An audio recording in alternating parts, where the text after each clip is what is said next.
dan juga ada 5 ekor kambing yang akan disembelih. Moga kiranya semua yang berkurban tahun ini, Bapak Ibu sekalian, kurbannya diterima oleh Allah Subhanahu wa taala dan mendapatkan keberkahan.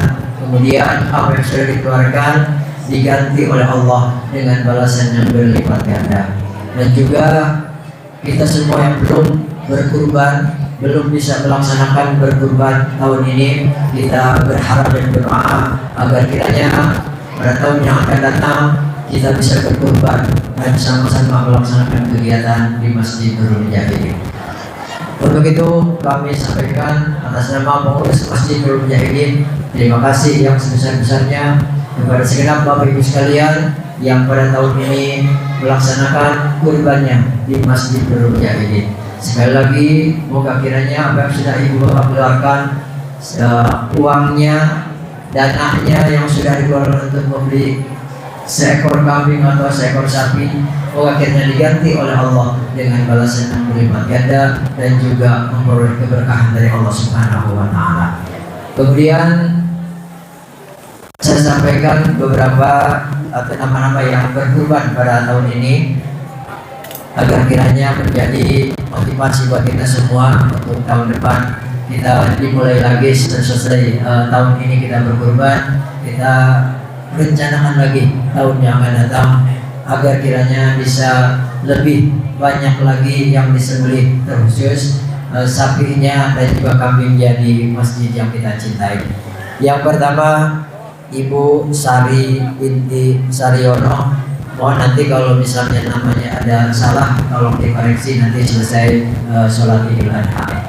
Kemudian yang kedua, Bapak Samudi bin Saryono. Kemudian Saudari Mutiara Sandi Agus Putri binti Brata Permana. Kemudian Saudari Juli Hermawati binti Sarlan. Kemudian Bapak Mahmud bin Madi. Kemudian Ibu Lusumi binti Adam. Kemudian Ibu Nuri Janatun binti Kamto Wijoyo. Kemudian yang ke-8, Bapak Haji Haryoko bin Haji Samani. Kemudian Bapak Haji Taryuki bin Haji Marmu. Kemudian Ibu Puji Asih binti Muhammad Suwardi. Kemudian yang ke-11, Bapak Haji Nur Sahil bin Kawangit. Ke-12, Ibu Sriningsih binti Ponijo. 13, Ibu Sumarni binti Margono. Kemudian Bapak Riki Marpaung bin Peri Yusuf Marpaung. Kemudian yang ke-15, Kusmayanti binti Nurjo. Kemudian yang ke-16, Saudara Muhammad Nofki bin Muhammad Iqbal Jamal. Yang ke-17, Bapak Suryana bin Haji Sahrudin. Kemudian Bapak Robianto bin Yanto Sutrisno. Kemudian ke-19, Ibu Sukesi binti Radus. Kemudian yang ke-20, Umiati binti Atmodi Wiryo. Kemudian ke-21, Ibu Endang Rupini binti Mulyono. Kemudian yang ke-22, itu semua keluarga daripada keluarga Bapak Suryana, yaitu Ibu Haja Sukimah binti Atmaludin. Kemudian Suryana bin Haji Sahrudin, Ibu Sugianti binti Adam. Kemudian Saudari Salma Hamidah binti Suryana, Salman Fahri bin Suryana, Salsa Mutiah binti Suryana, dan Saudara Salim Al-Gifari bin Suryana. Itulah yang kurban kambing pada tahun ini, kurban sapi pada tahun ini. Semoga semuanya diterima oleh Allah Subhanahu wa taala kurbannya. Kemudian untuk yang kurban kambing ada 3 ekor kambing. Yang pertama dari keluarga Bapak Andri Adi Santoso bin Prayitno. Kemudian dari Saudara Dia Gajah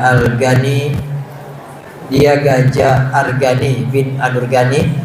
Kemudian yang ketiga keluarga Bapak Kasno bin Sunandi. Dan ada 1 kambing untuk walimatul akikoh, yaitu dari Ibu Lusumi binti Adam. Dan 1 lagi pemberian daripada Liping atau Pak Aseng dari keramik. Semoga semuanya yang sudah memberikan juga diterima oleh Allah Subhanahu wa taala dan dibalas dengan balasan yang berlipat ganda. Itulah para pekurban tahun ini yang sudah diberikan. Moga kiranya semuanya diberikan kemudahan kelancaran pada pelaksanaan kurbannya nanti, tidak ada halangan apapun, dan kurbannya diterima oleh Allah Subhanahu wa taala juga mendapatkan keberkahan serta apa yang sudah dikeluarkan diganti oleh Allah Subhanahu wa taala. Amin ya rabbal alamin. Hadirin rahimakumullah, kemudian kami sampaikan juga berbagai kegiatan masjid kita yang sudah dilaksanakan setiap pekannya. Ada pengajian rutin yang diasuh oleh guru kita Bapak Kiai Haji Kepala, kemudian diasuh pula oleh guru kita Bapak Kiai Saiful Nisa setiap malam Ahad, yaitu tahsin Quran, dan juga akhirul kiram Ustaz Habib Fauji ada juga di malam Ahad. Kemudian juga pengajian yasinan setiap malam Jumat. Itu semua kegiatan-kegiatan yang ada di Masjid Al-Hidayah. Juga ibu-ibu ada di hari Sabtu siang pada zuhur sampai dengan selesai. Kemudian ibu-ibu yasinannya adalah malam Jumat ba'da Isya. Semua kegiatan ini adalah untuk memakmurkan masjid kita. Untuk itu kepada Bapak Ibu sekalian yang belum ambil bagian dari kegiatan-kegiatan tersebut, yuk sama-sama, mumpung kita masih diberikan umur panjang oleh Allah Subhanahu wa taala, diberikan keluasan baik waktu dan lain sebagainya, yuk sama-sama kita manfaatkan, karena ini adalah sebuah kewajiban buat kita semua. Fardu ain, harus menuntut ilmu, mengaji. Insya Allah dari pengajian itulah kita akan memperoleh ilmu dari guru-guru kita, dan juga kita bisa mengamalkannya dalam kehidupan kita sehari-hari. Amin ya rabbal alamin.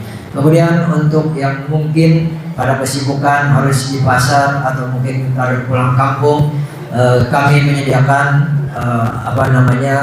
di media sosial berupa di YouTube ada Masjidul Mujahidin Pademangan Barat atau Masjidul Mujahidin PB, dan juga Bapak yang punya Facebook bisa juga di Facebook Masjidul Mujahidin.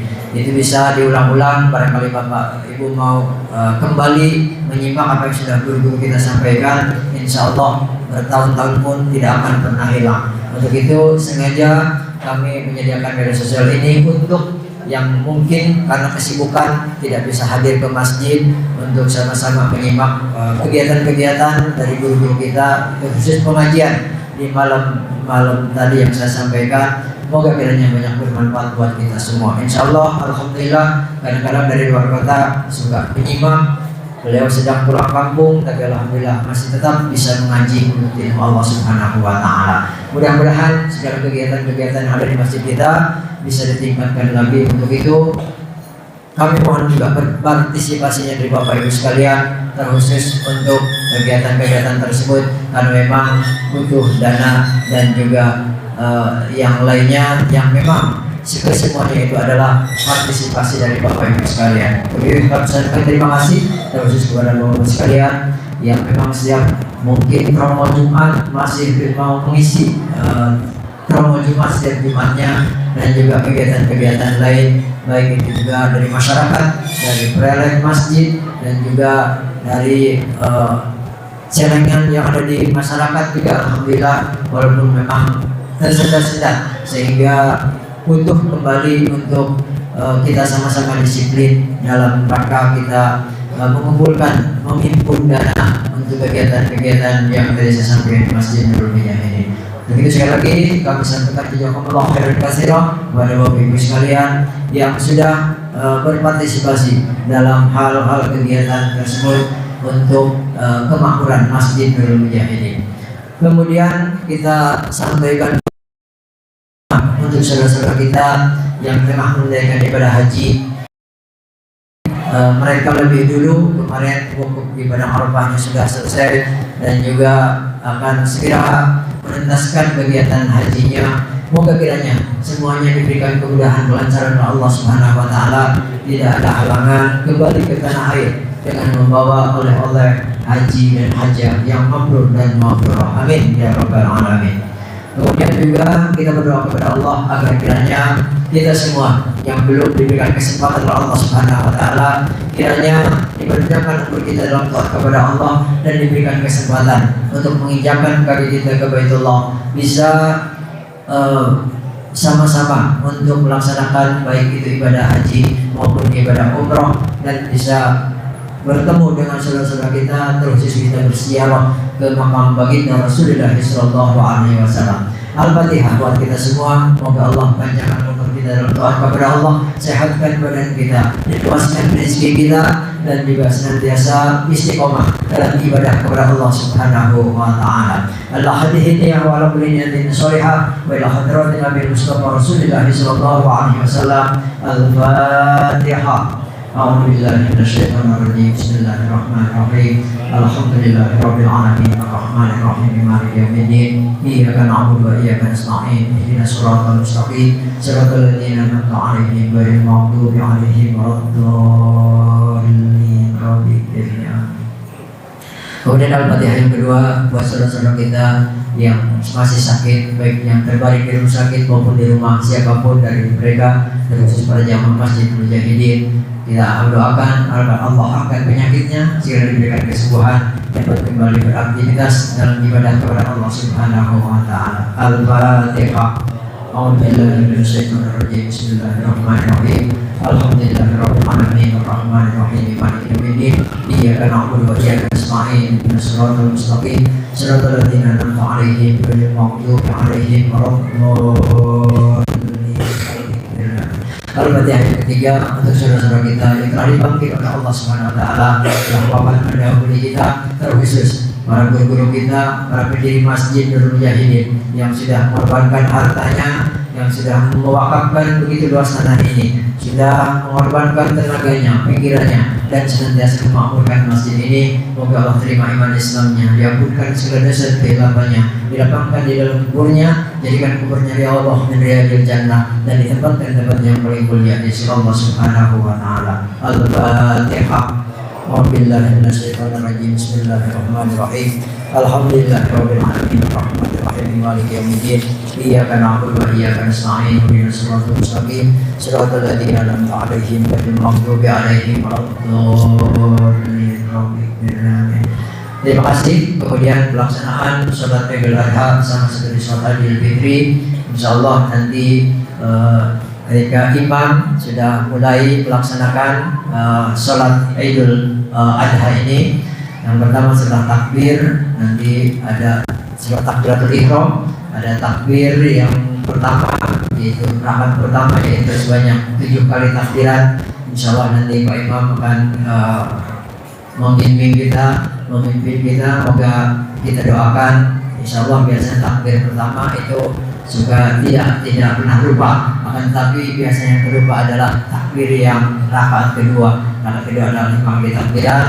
Kalau umpamanya misalnya Pak Imam kita terlupa, manusia namanya juga ada sifat hilang dan lupa, pasti ada. Umpamanya terlupa tidak melaksanakan takbir salat takbiratul ihram langsung membaca surat Al-Fatihah, biarkan mereka meneruskan rakaat kedua. Jangan ada yang membaca mengingatkan dengan subhanallah dan lain sebagainya. Semoga kita bisa sama-sama melaksanakan dengan sebaik-baiknya, dan juga sholat kita pada kesempatan ini mendapatkan berkah dari Allah Subhanahu wa taala dan juga diterima oleh Allah Subhanahu wa taala. Amin ya rabbal alamin. Yuk sama-sama kita niatkan di dalam hati kita untuk melaksanakan sholat Idul Adha pada tahun ini dengan khusyuk dan tawadhu, hanya berniat untuk memperoleh ridho dari Allah Subhanahu wa taala. Itu saja mungkin yang dapat saya sampaikan. Kurang dan lebihnya mohon maaf. Pada seluruh jamaah Masjid Mujahidin kami sampaikan selamat Hari Raya Idul Adha. Minal aidin wal faidin, mohon maaf lahir dan batin. Tak lupa saran kritik masukan kami tunggu dari Bapak Ibu sekalian untuk kemajuan dan kemakmuran masjid yang kita cintai. Demikian yang dapat disampaikan, kurang dan lebihnya mohon maaf. Hadirin ajmain. Wassalamualaikum warahmatullahi wabarakatuh. Untuk Bilal kepada Ustaz sekalian.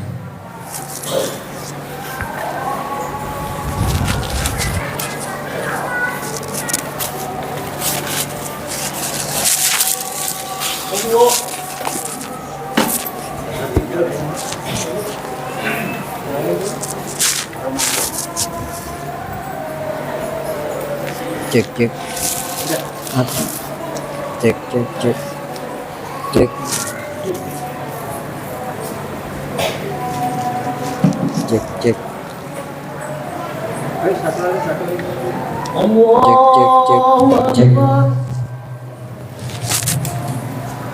Allahu Akbar, Allahu Akbar, Allahu Akbar.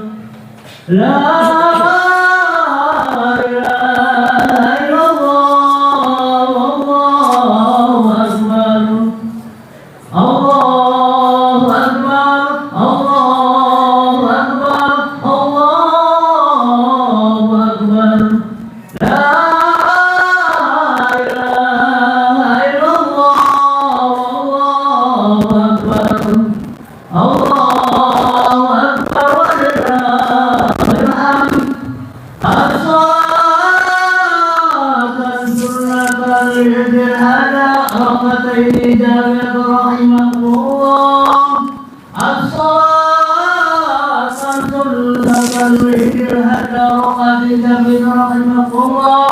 La ilaha illallah Muhammad Rasulullah.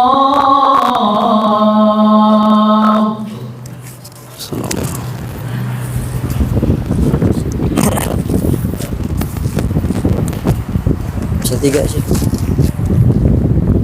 Baik, sebelum kita memulai sholat Idul Adha ini, kembali mengingatkan, ntar di rakaat pertama akan ditambah takbir 7 kali. Prakteknya itu adalah pertama takbiratul ihram, kemudian membaca doa iftitah, baru ditambah takbir 7 kali. Diselang takbir-takbir tersebut diselangi dengan pembacaan tasbih subhanallah walhamdulillah wala ilaha illallah Allahu akbar. Demikian pula di rakaat yang kedua, setelah berdiri berhenti sejenak, kemudian baru ditambah takbir 5 kali. Itu adapun niatnya usolli sunnata li'idil adha rakaataini ma'muman lillahi ta'ala. Apabila ada yang enggak bisa, boleh menggunakan bahasa Indonesia. Niat salat Idul Adha rakaataini 2 rakaat ma'muman lillahi ta'ala. Salatu qiyam jami'a rahimakumullah. Usolli sunnata li'idil adha.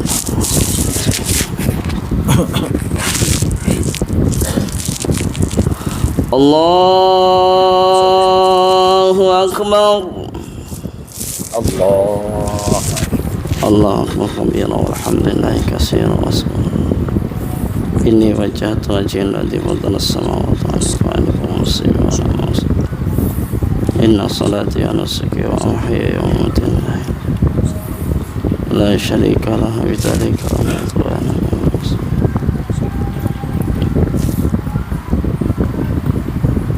Allahu Akbar. Subhanallah walhamdulillah wa la ilaha illallah. Allahu Akbar. Subhanallah walhamdulillah wa la ilaha illallah. Allahu Akbar. Subhanallah walhamdulillah. Allahu Akbar.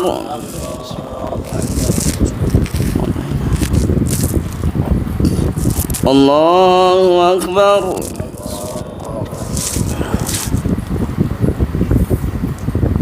Allahu Akbar. Subhanallah.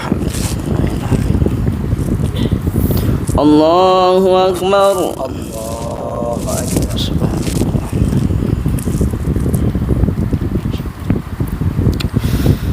Bismillahirrahmanirrahim.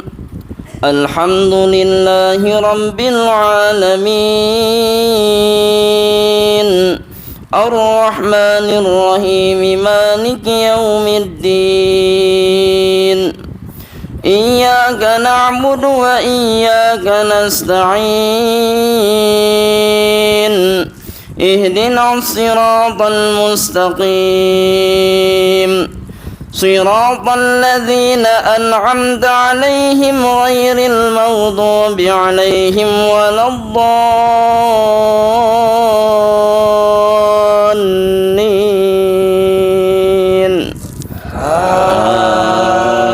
آمين. بسم الله الرحمن الرحيم. سبح اسم ربك الأعلى الذي خلق فسوى والذي قدر فهدى والذي أخرج المرعى فجعله غثاء أهوى سنقرئك فلا تنسى إلا ما شاء الله إنه يعلم الجهر وما يخفى ونيسرك لليسرى فذكر إن نفعت الذكرى سيذكر من يخشى ويتجنبها الأشقى الذي يصلى النار الكبرى ثم لا يموت فيها ولا يحيا قد أفلح من تزكى وذكر اسم ربه فصلى بل تؤثرون الحياة الدنيا والآخرة خير وأبقى إن هذا لفي الصحف الأولى صحف إبراهيم وموسى. الله أكبر.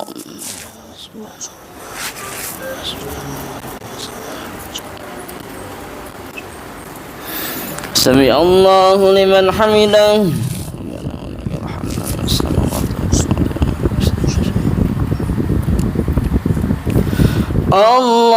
الله أكبر.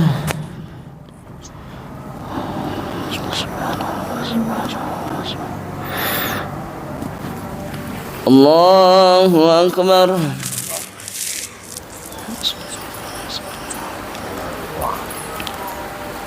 الله أكبر. الله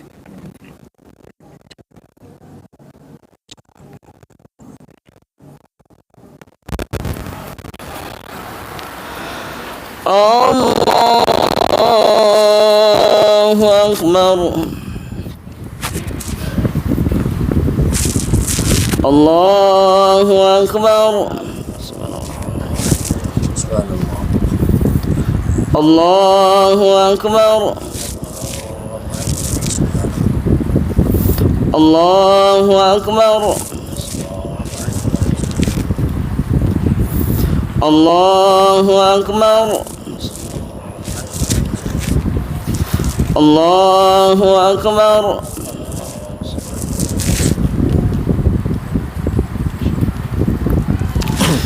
بسم الله الرحمن الرحيم الحمد لله رب العالمين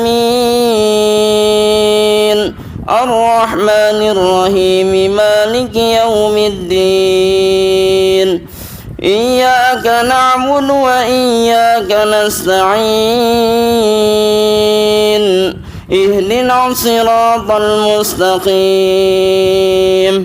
صراط الذين أنعمت عليهم غير المغضوب عليهم ولا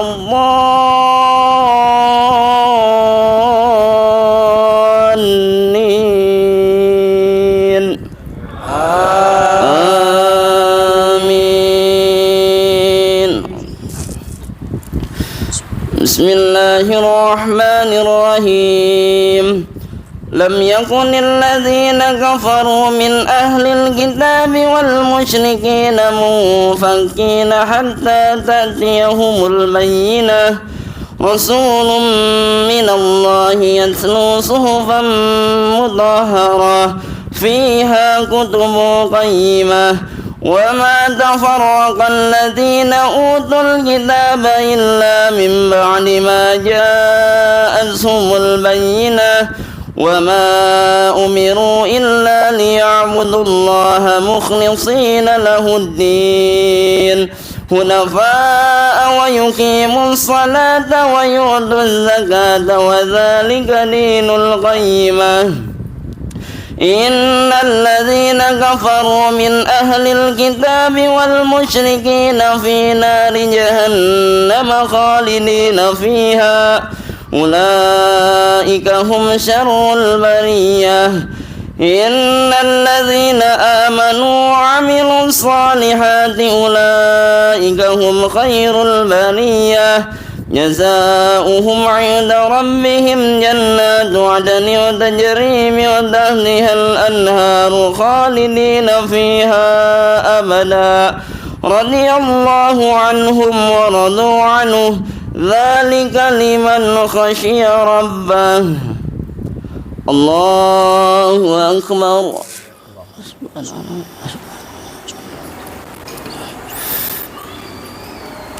سمع الله لمن حمده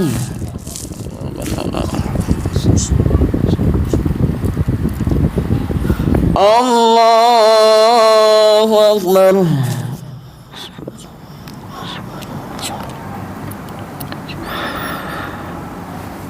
الله أكبر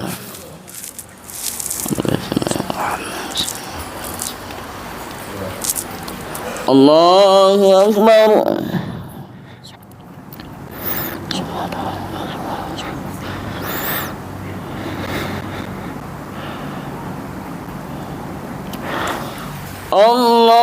الله أكبر التحيات السلام عليك أيها النبي السلام عليك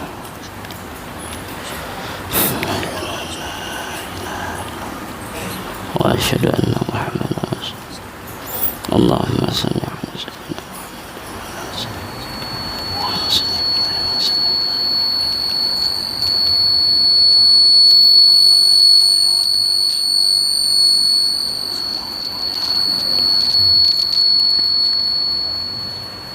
السلام عليكم ورحمة الله السلام عليكم ورحمة الله اللهم صل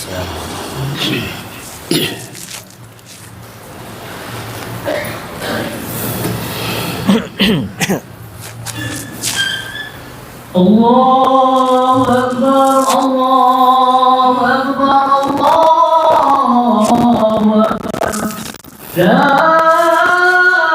إله إلا الله الله أكبر الله أكبر ولله الحمد إن الله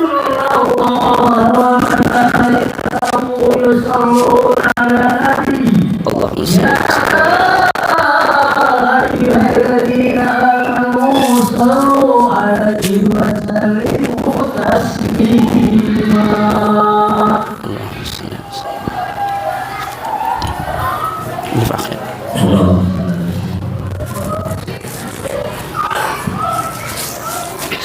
Assalamualaikum warahmatullahi wabarakatuh.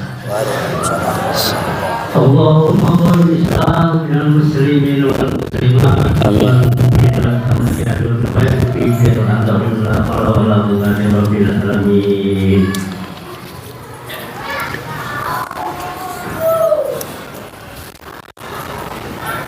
Allahu Akbar, Allahu Akbar, Allahu Akbar, Allahu Akbar, Allahu Akbar, Allahu Akbar, Allahu Akbar, Allahu Akbar, Allahu Akbar, Allahu Akbar. La ilaha illallah wallahu akbar. Allahu akbar walillahil hamd. Alhamdulillahi wahdah.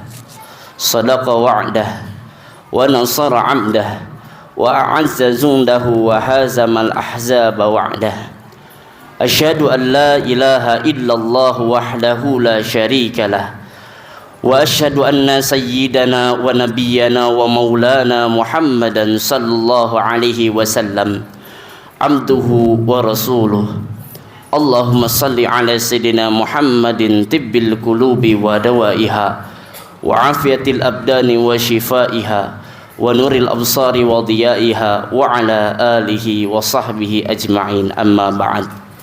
Faya ayyuhal hadirun, usikum wa nafsi bitaqwallahi faqad fazal muttaqun wa akhussukum ala ta'atillah wa ta'ati rasul la'allakum tuflihun.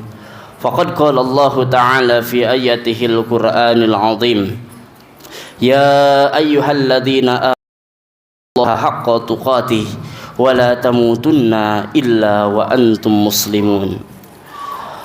Hadirin jamaah salat Idul Adha yang mudah-mudahan kita semua dirahmati oleh Allah Subhanahu wa Ta'ala. Pada saat ini, marilah kita senantiasa bersyukur kepada Allah Subhanahu wa Ta'ala atas limpahan kenikmatan yang Allah berikan kepada kita, kenikmatan sehat yang Allah berikan kepada kita, yang mana di belakang kita banyak orang yang mengeluarkan uang berjuta-juta rupiah hanya ingin mendapatkan kesehatan. Kenikmatan keimanan yang Allah berikan kepada kita, terlebih di belakang kita banyak orang yang pada saat ini jangankan untuk melaksanakan sholat Idul Adha, subuh saja dia tidak melaksanakan.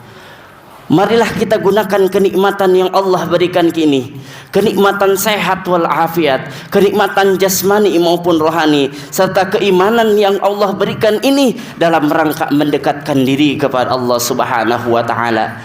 Karena sesungguhnya tidak ada yang bisa mengikat kenikmatan kesehatan yang Allah berikan kepada kita, tidak ada yang bisa mengikat kenikmatan keimanan yang Allah berikan kepada kita, kecuali dengan menggunakan kenikmatan tersebut dalam rangka mendekatkan diri kepada Allah Subhanahu wa Ta'ala. Mudah-mudahan dengan melaksanakan salat Idul Adha ini, dilanjutkan dengan khutbah, dilanjutkan juga dengan penyembelihan hewan kurban, salah satu bentuk bersyukur kepada nikmat Allah Subhanahu wa Ta'ala. Allah pertahankan kenikmatan tersebut ada pada diri kita, bahkan Allah terus tambah kenikmatan tersebut di dalam kehidupan kita. Amin ya Allah ya Rabbal Alamin. Salawat teriring salam semoga tak lupa tercurah kepada panutan alam, suri tauladan kita, sosok yang memberi penerangan dalam kehidupan kita. Kenapa dia demikian? Karena sesungguhnya tanpa dia kita gak bakalan tahu apa yang dinamakan kebenaran. Tanpa dia kita tidak bakalan tahu siapa yang disebut dengan Allah. Dengan datangnya Nabi Muhammad sebagai utusan Allah, maka kita mengenali mana benar mana salah, apa yang menjadi tujuan kita. Kita ucapkan salawat kepada baginda Rasulullah sallallahu alaihi wasallam, berikut kepada keluarga, sahabat, tabi'in dan tabiatnya, dan mudah-mudahan kita semua yang istiqomah melaksanakan sunnah-sunnah dan syariatnya, kita diakui sebagai umatnya, ya insyaallah kita mendapatkan jaminan surganya Allah. Amin ya Allah ya Rabbal Alamin. Hadirin sidang salat Idul Adha yang mudah-mudahan kita semua dirahmati oleh Allah Subhanahu wa Ta'ala. Marilah kita senantiasa meningkatkan ketakwaan kita kepada Allah Subhanahu wa Ta'ala. Takwa dengan sebenar takwa bukan takwa hanya dalam ucapan, bukan takwa hanya dengan keyakinan. Kenapa demikian? Dalam sebuah hadis yang diriwayatkan oleh Imam Muslim, sesungguhnya hanya ketakwaanlah yang mencerminkan orang yang beriman dengan sesungguhnya kepada Allah Subhanahu wa Ta'ala. Ketika kita meyakini dalam hati kita beriman kepada Allah, ketika kita ucapkan dengan dua kalimat syahadat asyhadu alla ilaha illallah, meyakini Nabi Muhammad adalah utusan Allah, kemudian kita ucapkan dengan kalimat asyhadu anna Muhammad Rasulullah, tentu bukan hanya sekedar ucapan, tentu bukan hanya sekedar keyakinan, tapi perlu kita wujudkan dengan sebuah nilai ketakwaan. Apa itu ketakwaan? Bentuk apresiasi dan aplikasi daripada nilai ketakwaan yang ada di dalam diri kita, sehingga kata Allah, orang yang paling baik di sisi Allah adalah orang yang paling bertakwa. Inna akramakum indallahi atsrakum. Hadirin jemaah salat Idul Adha yang mudah-mudahan kita semua dirahmati oleh Allah Subhanahu wa Ta'ala. Allah berfirman di dalam surah As-Saffat ayat 75 sampai 111. Di situ Allah menciptakan 3 sosok manusia yang sangat luar biasa dan terpilih sebagai kekasih Allah. Siapakah dia? Yang pertama, dalam ayat 75 sampai 82, di situ Allah menerangkan tentang kisah Nabi Nuh. Siapakah Nabi Nuh? Nabi Nuh adalah seorang nabi yang diutus oleh Allah Subhanahu wa Ta'ala, yang mana ketika dia berdakwah lebih lama daripada dakwah umat-umat yang lainnya. Akan tetapi umat yang ikut bersama Nabi Nuh hanya berjumlah 80 orang.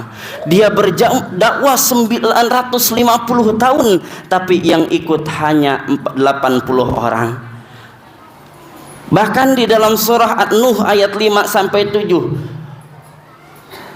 Nabi Nuh pernah bermunajat kepada Allah Subhanahu wa taala, "Ya Allah, saya tiap hari memikirkan umatku, tapi umatku tidak ada satu pun yang ikut bersamaku. Tiap hari aku peringati dia, tapi tiap hari mereka juga melecehkan kepada saya. Maka ya Allah, jangan kau sisakan orang-orang yang zalim di muka bumi ini, sehingga apa yang terjadi? Allah tenggelamkan seluruh umat manusia yang ada pada saat itu, dan yang tersisa hanya umat-umat Nabi Nuh yang terpilih yang berjumlah 80 orang.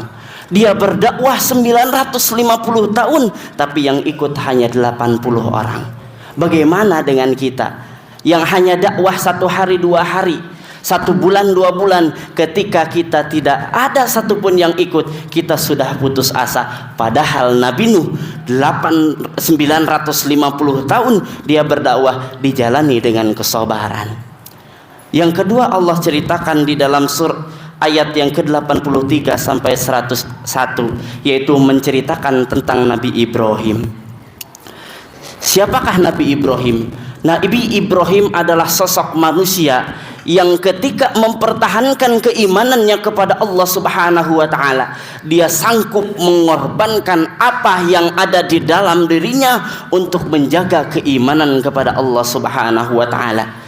Ketika kita berdakwah, tantangan dakwah pertama ada pada orang tuanya sendiri. Sampaikan ketika dia berdakwah kepada orang tuanya, apa yang terjadi? Dia diusir dari rumahnya sendiri. Ketika berdakwah kepada umatnya, diusir dan ditolak mentah-mentah dengan keras oleh Raja Namrud, bahkan sampai dilempar ke lautan api.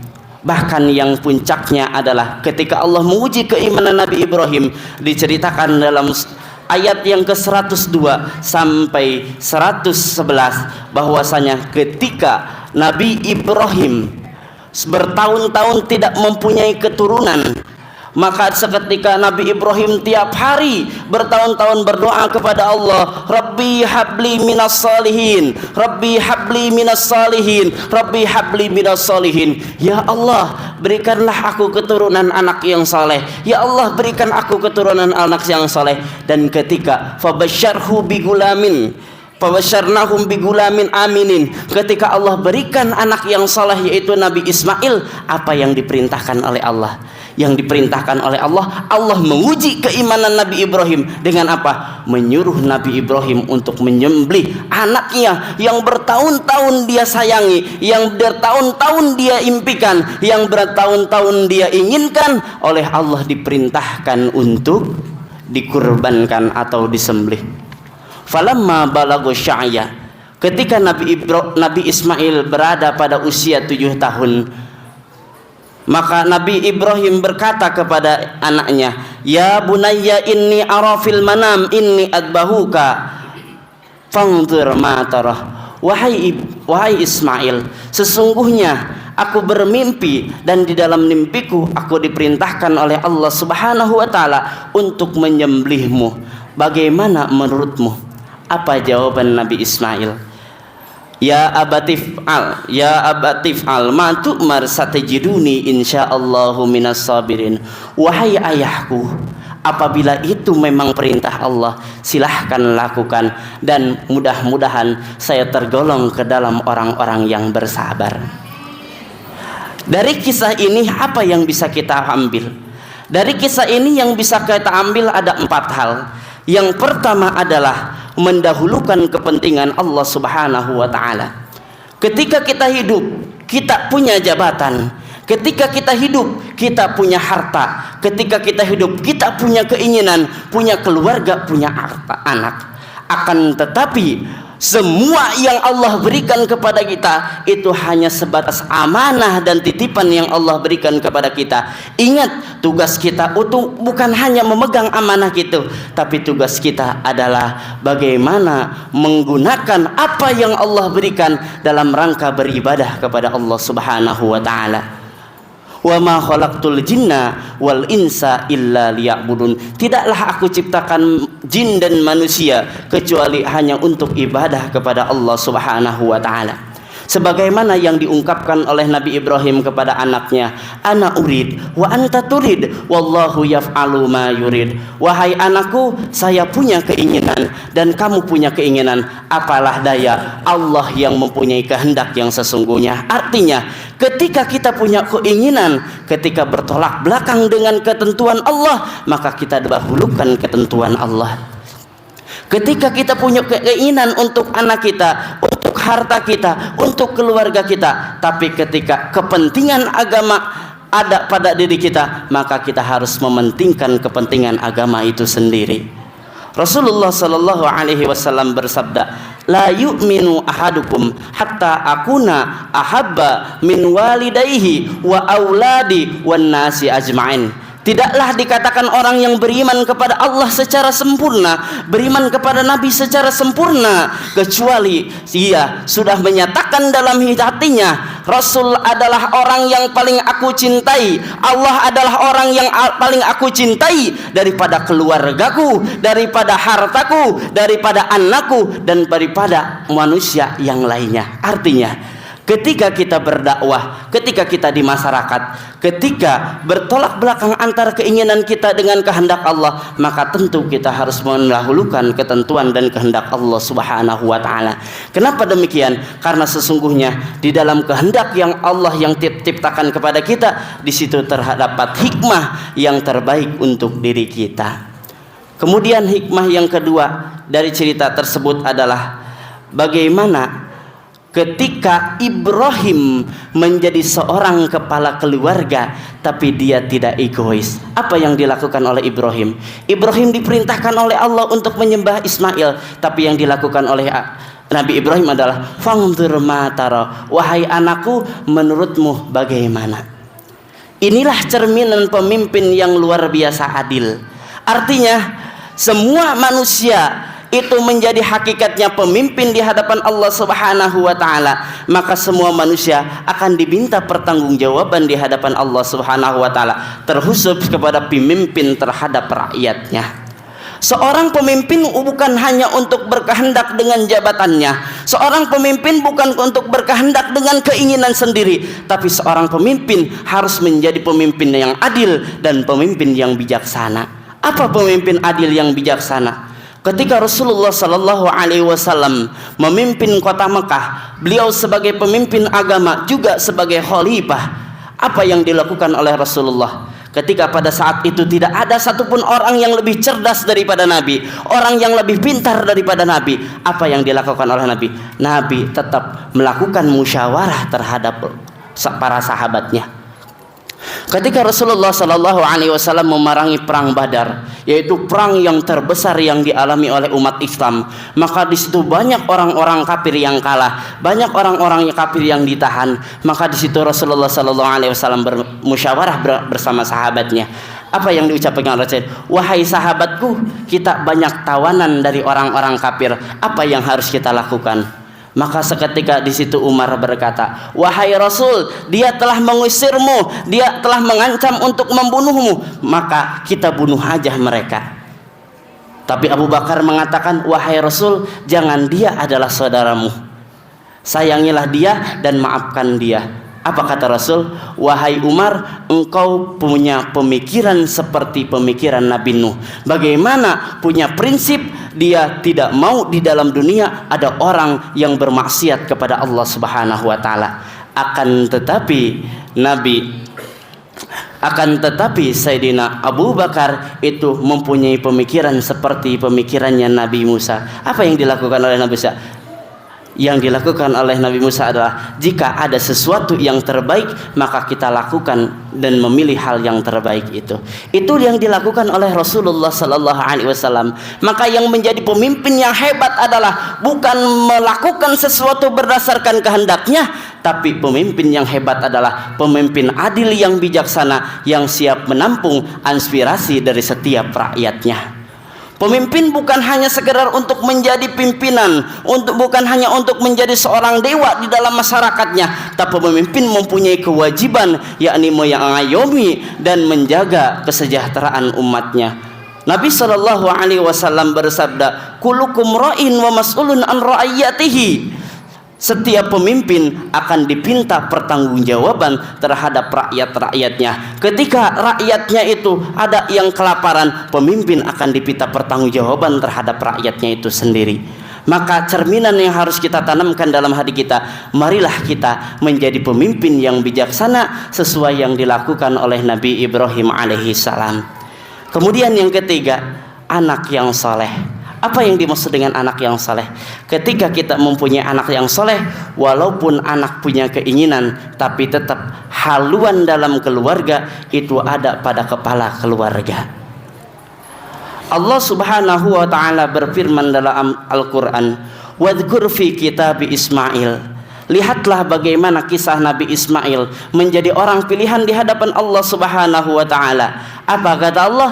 Innahu kana shadiqal wa'di. Nabi Ismail adalah orang yang mempunyai kejujuran terhadap janjinya. Anak yang berbakti, anak yang saleh adalah anak yang mampu jujur dalam setiap langkahnya. Wa kana rasulan nabiyya. Nabi Ismail juga utusan Allah. Nabi Ismail juga nabi yang Allah utus kepada manusia. Artinya anak yang soleh adalah anak yang selalu menasehati kepada orang lainnya. Wa kana ya'muru ahlahu bis salati waz zakah.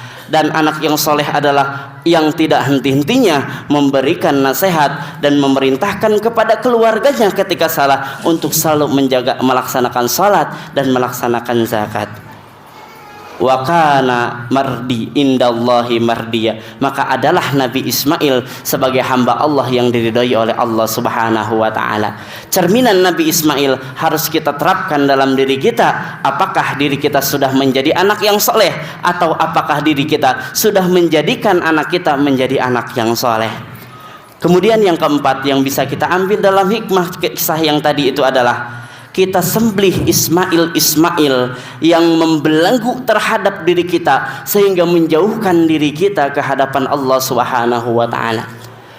Ketika Nabi Ibrahim Allah perintahkan untuk menyembelih Ismail, bukan hanya semata-mata Allah ingin Ismail disembelih, bukan, tapi Allah menguji keimanan Nabi Ibrahim. Benarkah dia beriman kepada Allah? Benarkah keimanan kepada Allah itu lebih daripada yang lainnya? Ketika dia punya anak yang dia sayangi, yang dia cintai, diperintahkan oleh Allah Subhanahu wa ta'ala, mampukah dia menuruti perintah Allah Subhanahu wa ta'ala? Apa yang terjadi?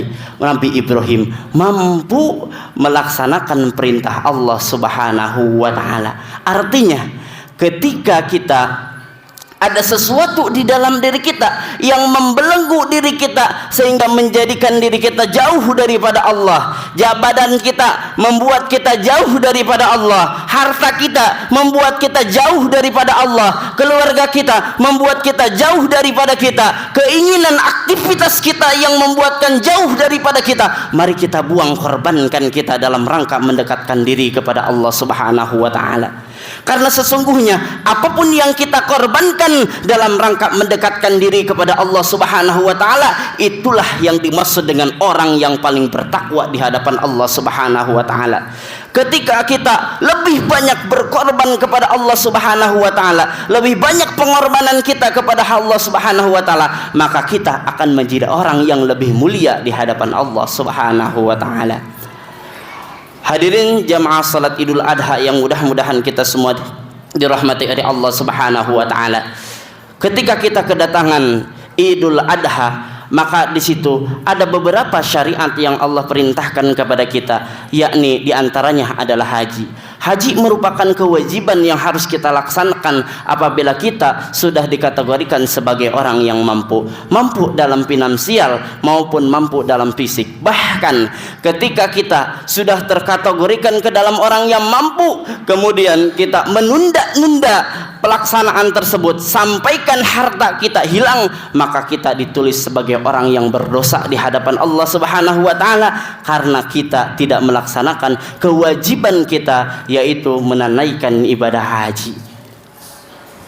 Akan tetapi apabila semasa hidup kita Allah tidak berikan kita ketidakmampuan untuk melaksanakan haji, maka tidaklah berdosa bagi diri kita. Kemudian yang kedua, Allah perintahkan kepada kita yakni untuk melaksanakan kurban. Allah berfirman dalam Al-Quran surat Al-Kautsar ayat yang kedua, fasalli li rabbika, maka laksanakanlah solat karena Allah Tuhanmu, wanhar, dan kemudian berkurbanlah. Ayat ini menjelaskan kepada kita pertama untuk memerintahkan kurban. Kurban itu diambil daripada qoroba yang artinya mendekatkan. Bentuknya adalah menjembelih hewan, tapi inti daripada kurban adalah dalam rangka mendekatkan diri kepada Allah Subhanahu wa taala. Orang yang berkurban berarti orang yang berusaha ingin mendekatkan diri kepada Allah Subhanahu wa taala. Dalam ayat ini juga menjelaskan fasalli li rabbika, ada kalimat salat sebelum kata wanhar, artinya kurban harus dilaksanakan setelah melaksanakan salat. Ketika ada kurban disembelih sebelum melaksanakan salat, maka kurban tersebut belum dikatakan sah sebagai kurban. Bagaimana hukum daripada kurban? Nabi SAW bersabda, kana sunnatun lakum, kurban itu adalah sunnah bagi kalian. Apa yang dimaksud dengan sunnah? Sunnah itu adalah anjuran yang Allah perintahkan, yang Nabi perintahkan kepada kita, yang konsekuensinya ketika kita melaksanakan dapat pahala, tapi ketika kita tidak melaksanakan kita tidak mendapatkan apa-apa. Akan tapi Rasulullah SAW dalam hadis yang lain mengatakan, man kana lahu sa'atun minal mal walam yanhar fala yaqrabanna musallana. Barang siapa yang mempunyai kelebihan harta, simpanan harta yang melebihi daripada kebutuhan sehari-harinya, akan tetapi pada hari raya kurban dia tidak melakukan kurban, fala yaqrabanna musallana, maka jangan sekali-kali kau mendekati salat musalahku. Artinya apa? Nabi membenci orang-orang yang mempunyai kelebihan harta, mempunyai simpanan, tapi dia tidak melakukan kurban, menyembelih kurban dalam rangka mendekatkan diri kepada Allah Subhanahu wa taala. Kenapa kita harus berkurban?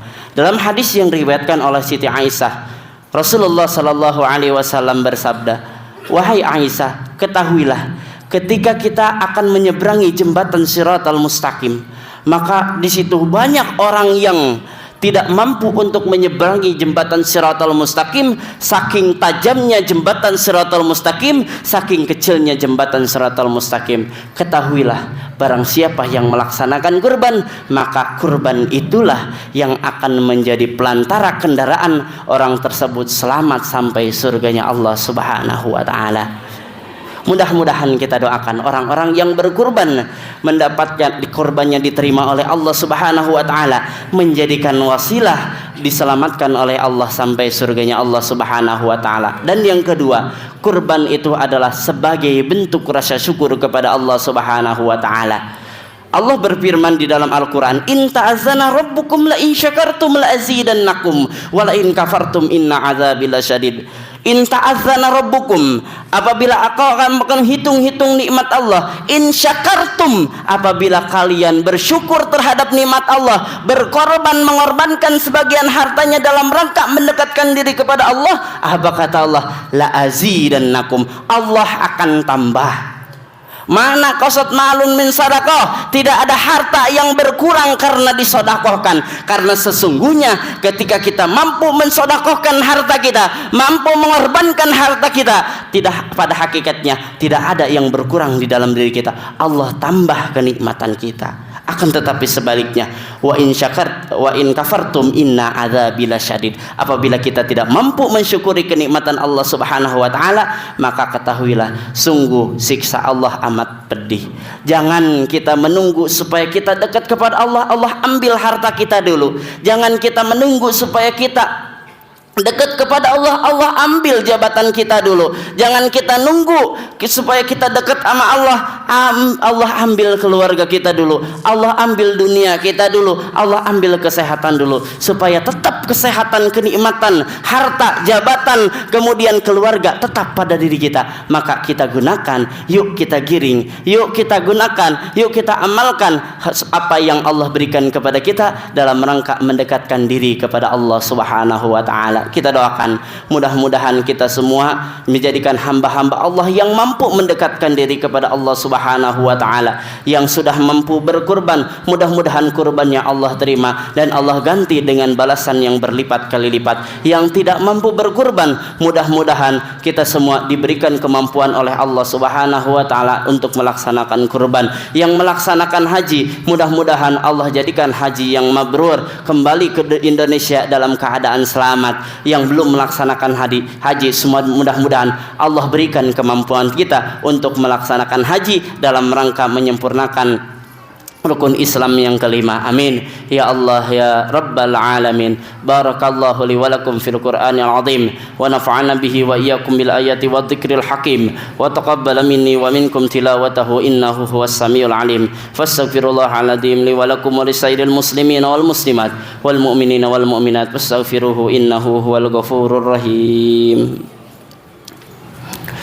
Allahumma sholli ala sayyidina Muhammad wa ala ali sayyidina Muhammad.